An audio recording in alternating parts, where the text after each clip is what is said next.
ఆరోగ్యానికి అద్భుత వరం. ఆరోగ్యం, బలం, జ్ఞాపక శక్తిని అందించే పదార్థాల్లో కొబ్బరి ఒకటే.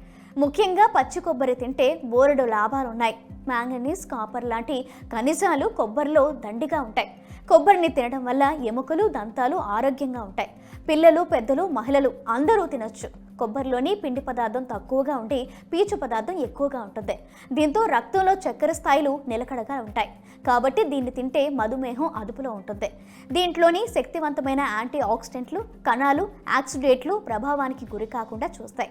అంటే వృద్ధాప్య ఛాయలు రాకుండా అడ్డుకుంటాయన్నమాట. కొబ్బరి మూత్ర సంబంధిత సమస్యలను తగ్గిస్తుంది. జీర్ణక్రియ సాఫీగా సాగేలా చేస్తుంది. హృదయ సంబంధిత సమస్యలను తగ్గించి రక్తపోటును నియంత్రిస్తుంది. తెలివితేటలను పెంచడానికి ఉపయోగపడుతుంది. అల్జీమర్స్ రాకుండా అడ్డుకొని జ్ఞాపక శక్తిని పెంచుతుంది. కొబ్బరి తినడం వల్ల రోగ నిరోధక శక్తి పెరుగుతుంది. కొబ్బరి ఆకలిని నియంత్రించడానికి, బరువు తగ్గడానికి ఉపయోగపడుతుంది. ముఖ్యంగా ఉదయాన్నే ఖాళీ కడుపుతో పచ్చి కొబ్బరి తినడం ఆరోగ్యానికి ఎంతో మేలు చేస్తుంది. పచ్చి కొబ్బరిలో మంచి మొత్తంలో ఫైబర్ ఉంటుంది. దీంతో జీర్ణ వ్యవస్థను ఆరోగ్యంగా ఉంచడంలో ఇది సహాయపడుతుంది.